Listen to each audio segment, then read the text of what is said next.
दर्शकों नमस्कार, मैं हूं निशांत भाई। आप देख रहे हैं MNS न्यूज।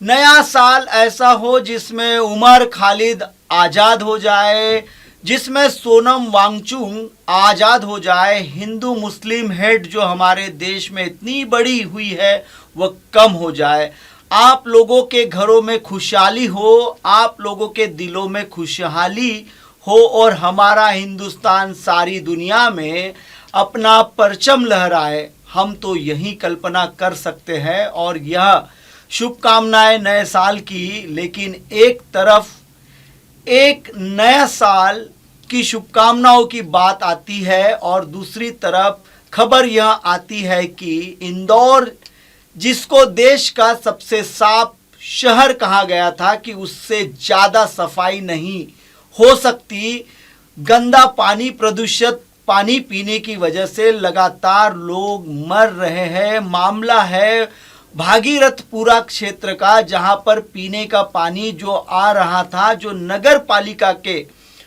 थ्रू आता है पीने का पानी, वो इतना गंदा था, इतना प्रदूषित था कि उसको पीने के बाद 10 लोगों की मौत हो गई और कई सारे लोग बीमार पड़े। 200 से ज़्यादा लोग बीमार पड़े हैं। उस समय कैलाश विजयवर्गीय जो इंदौर के नेता है और मंत्री है, उन्होंने कहा था कि जो बीमार लोग हैं उनका इलाज मुफ्त में किया जाएगा, यह होगा वह होगा। लेकिन हुआ यह कि हॉस्पिटल में उनमें से 500 तक मांगे गए और यही सवाल अनुराग द्वारा जैसे सीनियर जर्नलिस्ट ने उनसे पूछ लिया। अब पत्रकार अगर जनता का सवाल नहीं पूछेगा तो क्या पूछेगा? तो अनुराग द्वारा ने उसे खुले के पूछ लिया उनके इलाके में जो तमाशा चल रहा है। और याद रखिए, मध्य प्रदेश वह जगह है जहां 35 साल से भारतीय जनता पार्टी की गवर्नमेंट है, जहां डबल ट्रिपल इंजन की सरकार है। और इंदौर तो वो जगह है जहां कांग्रेस का जो उम्मीदवार था उसने चुनाव लड़ने से ही मना कर दिया था, नाम वापस ले लिया था। आप समझ सकते हैं कि इंदौर की सारी जिम्मेदारी सिर्फ और सिर्फ भारतीय जनता पार्टी की है। फिर अगर अनुराग द्वार ने सवाल पूछ लिया तो क्या गलत किया था? लेकिन ऐसा लगता है कि चमचागिरी की आदत पड़ गई है इन मंत्रियों को, आदत पड़ गई है दलाल पत्रकारों की, जो शराब की एक बोतल के लिए या फिर थोड़े बहुत खर्चे के लिए इनके सामने खींचे निचोड़े ही रहते हैं, सवाल नहीं पूछते, सिर्फ इनका एजेंडा चलाते हैं। इसलिए अनुराग द्वार ने जब सवाल पूछा, और वह सवाल पूछा जो हर पत्रकार को पूछना चाहिए, जो मंत्री जी एकदम बिफर गए। बहुत सारे लोगों को अभी तक जो रिफंड की बात कही गई थी वो भी नहीं मिला। कैलाश जी, और पीने के पानी की ठीक से व्यवस्था छोड़ो यार, तुम फोकट प्रश्न मत कीजिए। नहीं, फोकट नहीं, ये तो मैं तो वह होकर आया हूं, क्या क्या घटा है। कैलाश जी, बात ठीक है, ये जो शब्दों को मैं आपको जो बता रहा हूं, इनसे सारी बातों को देखा जाए तो काफी चौंकाने वाला ये मामला था। विजयवर्गीय का जो लहजा है इस वीडियो में वह काफी, अब इतने सीनियर मंत्री विजयवर्गीय घंटा घंटा क्या बोलते रहते हैं, बात करने की तमीज नहीं है।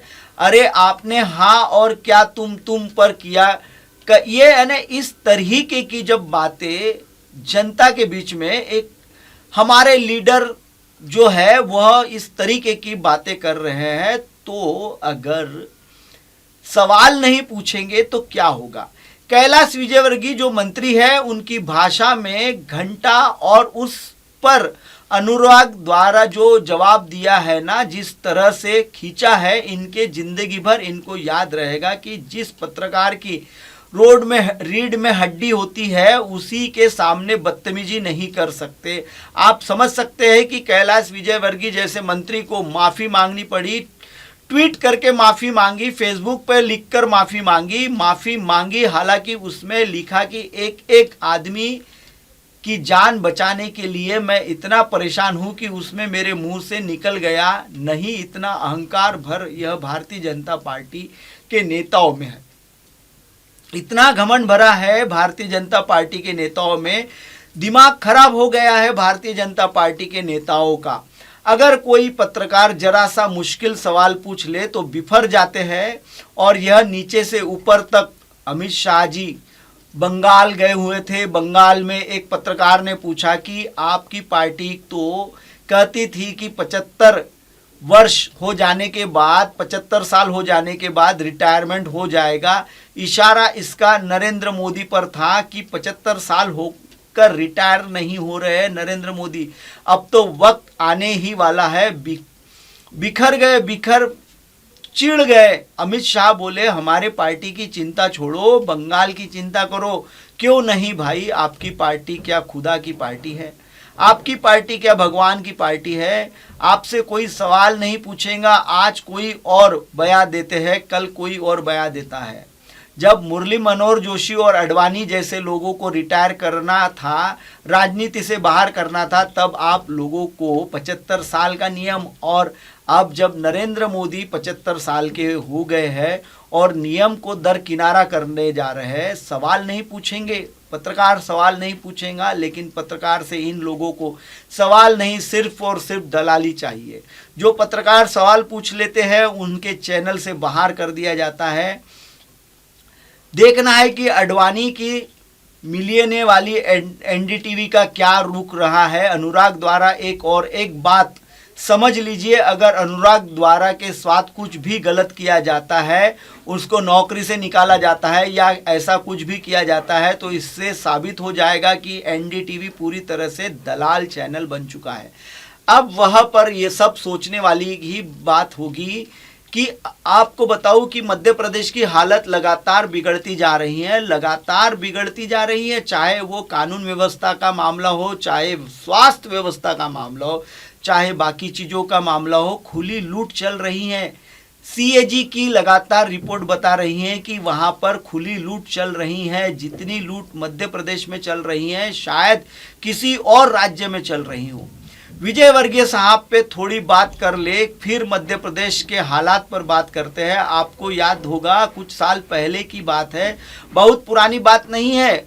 उनके बेटे हैं आकाश विजय वर्गीय, उनका वीडियो आया था जिसमें एक अधिकारी के ऊपर वो बेट चला रहे हैं, जो इंदौर की ही घटना है। एक जज ईमानदार थे जो अब काम नहीं कर रहे थे, जिनकी गिराना जरूरी था वरना यह खतरनाक हो जाते। उसकी गिरानी के लिए नगर निगम की टीम पहुंची थी और टीम का एक अधिकारी था जिसने ऊपर बेटे ने बेल्ट चलाया था। आकाश विजय वर्गीय ने जब बहुत शोर मचाया तो उसको गिरफ्तार किया गया और 5 दिन तक जेल में रहना पड़ा था।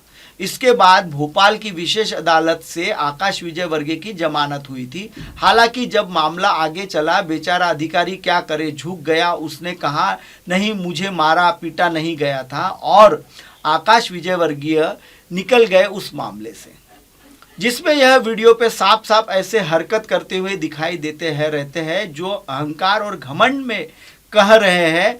आप अच्छी तरह से समझ सकते हैं। और पिछले चले तो 2015 का मामला है, कैलाश विजय वर्गीय जो कि उन्होंने मजाक उड़ाया था टीवी पत्रकार अक्षय सिंह की मौत का। टीवी के पत्रकार थे अक्षय सिंह, उनकी डेथ हो गई थी जिस पर विवाद था। और इस मौत पर जब संवाददाताओं ने उस समय मध्य प्रदेश के मुख्यमंत्री शिवराज सिंह चौहान से सवाल पूछा, शिवराज सिंह चौहान ने तो कुछ नहीं कहा। विजय वर्गीय ने कहा कि पत्रकार छोड़ो, आज हमसे बड़ा पत्रकार है क्या? यह घमंड की हम खुदा है, हम भगवान है, हमसे बड़ा कोई हो ही नहीं सकता। हम जो चाहे वो कर सकते हैं, जिसके साथ चाहे बदतमीजी कर सकते हैं, जिसके चाहे किनारे लगा सकते हैं, केवल बेकार की बातें कर सकते हैं। यह लोग अपनी जनता की भलाई भी नहीं कर सकते। और इसीलिए बरसों से इंदौर के हर सीट पर कब्जे के बावजूद, भारतीय जनता पार्टी के हर सीट पर कब्जे के बावजूद इंदौर की हालत लगातार खराब होती जा रही है। मध्य प्रदेश की हालत लगातार खराब होती जा रही है।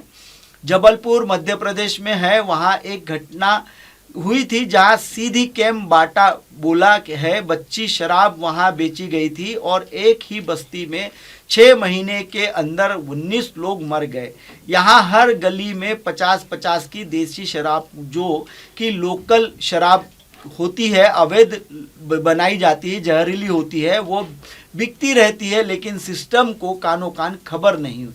अक्टूबर महीने की बात करें, अब 2025 अक्टूबर की बात करें तो एमपी में प्रतिबंधित जो कफ सिरप है उसके वजह से 20 बच्चों की जान चली गई थी। कुपोषण भयानक है, वहाँ पर बच्चों के खाने पीने की जितना प्रोटीन और बाकी सब चाहिए वह नहीं मिलता। अनुराग द्विवेदी ने ही एक रिपोर्ट की थी एनडीटीवी पर, जिसमें शिवपुरी की 15 महीने की दिव्यांशी की मौत आई हुई थी, वो भी कुपोषण से होने वाली मिली थी। इसी अक्टूबर महीने में सतना में कुपोषण से 4 महीने के बच्चे की मौत हो गई थी और रिपोर्ट में बताया गया था कि सतना जिले में तकरीबन 1450 जो कि 14,450 बच्चे जो है वो अति कुपोषित है, यानी बेहद माल नडीशी, और वहीं से 6,550 बच्चे जो माल नरीडी में, आप यह समझ सकते हैं कि वहाँ क्या हालत है। यह सतना की बात कर रहा हूँ, यह भी मध्य प्रदेश की बात है। अगस्त महीने की एक रिपोर्ट आती है जो बताती है कि मध्य प्रदेश के अंदर 10 लाख से ज़्यादा बच्चे न्यूट्रिशन के शिकार है, जिसमें 1.36 लाख और बच्चे गंभीर रूप से न्यूट्रिशन के शिकार है। राष्ट्रीय स्तर पर जो कुपोषण की दर है वो 4.40% है, लेकिन मध्य प्रदेश में 7.79% है। यह मध्य प्रदेश की हालत है जहां 3,500 लगभग जहां भारतीय जनता पार्टी की सत्ता है, और बंगाल जहां जाकर अमित शाह भाषण देते हैं कि कम्युनिस्टों के शासन में, ममता बनर्जी के शासन में इकोनॉमी प्रोग्रेस वहां की कम हो गई, और जिस मध्य प्रदेश में उनका अपना शासन है वहां के इकोनॉमिक प्रोग्रेस की हालत है वो मैं आपको बता रहा हूं। मध्य प्रदेश के अंदर 57% आधी से ज़्यादा औरत जो वो एनीमिया से पीड़ित है, और एनीमिया यानी खून की कमी से पीड़ित है। जब औरतों बच्चे होंगे तो कुपोषित ही होंगे। इसके अलावा रोजगार, गरीबी, इन सब की बात ही हम कीजिए। कंडीशन यह है कि यहाँ मध्य प्रदेश, जहाँ से एक आदिवासी के मुंह में पेशाब करके खबर आई थी, मध्य प्रदेश में जहाँ से खबर आती है कि लोग मर जाते हैं तो परिवार वाले लाश को या तो बैलगाड़ी या फिर साइकिल पर लाद कर ले जाते हैं, उनको एम्बुलेंस नहीं मिलती। क्या क्या बताऊं, मध्य प्रदेश बेहद पिछड़ा हुआ बनता जा रहा है भारतीय जनता पार्टी के शासन में, लेकिन उसकी चिंता नहीं है। वे केवल घमंड और भयानक घमंड है। मोहन यादव जी मुख्यमंत्री है। अब उनकी यह बयान आया था जिसमें वो कहते हैं कि क्या इस इलाके में गुड़ बोया जाए, मतलब खुद को किसान कहते वाले खुद को पता नहीं क्या कहते हैं। इन लोगों को यह भी नहीं पता है कि खेत के अंदर गुड़ नहीं बोया जाता है, गन्ना बोया जाता है जिसमें गुड़ बनता है। यही बात अगर कांग्रेस के किसी नेता ने दी होती तो पागलों की तरह पूरा आईटी सेल चिल्ला रहा होता। मोहन यादव कह के निकल गए, मंच पे कहने के निकल गए, कहीं किसी भी मीडिया ने इस कवरेज को नहीं दिखाया। दर्शकों, फिलहाल वक्त हो चला है ब्रेक का। ब्रेक से लौटने के बाद देखिएगा देश और दुनिया की तमाम बड़ी खबरें। बने रही है एमएनएस न्यूज पर। नमस्कार, मैं हूं Abhishek Bachchan. Keep watching MNS news. आप देख रहे हैं एमएनएस न्यूज, सच जरूरी।